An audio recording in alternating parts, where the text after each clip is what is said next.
একটা নয়, দুটো তিনটে আইডিয়া আমি দেখাচ্ছি।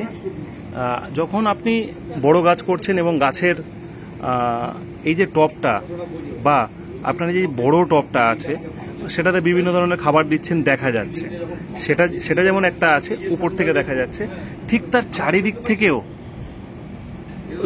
যে কোনো পাতাবাহার এখানে কলিয়াস ব্যবহার করা হয়েছে, যে কোনো পাতাবাহার গাছ আপনারা কিন্তু আটকে দিতে পারেন।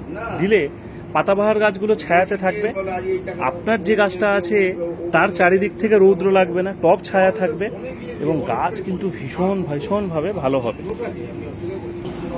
আরও একটা ব্যাপার, ধরুন আমরা এই যে গ্রিলটা করি টব হেলে না যাওয়ার জন্য, এখানে কিন্তু আমরা হ্যাঙ্গিংও করতে পারি।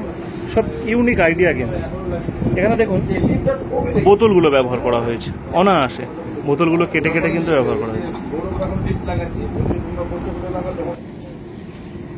এরকমভাবে কিন্তু আপনারা অনায়াসে প্রচুর হ্যাঙ্গিং করতে পারবেন। তাতে কি উপরের দিকের গাছগুলো যেমন এই উপরে আছে, ঠিক তার নিচ থেকে আরও একটা স্টেপে গাছ থাকলো, এটাতে কিন্তু দেখতেও ভালো লাগে। শুধুমাত্র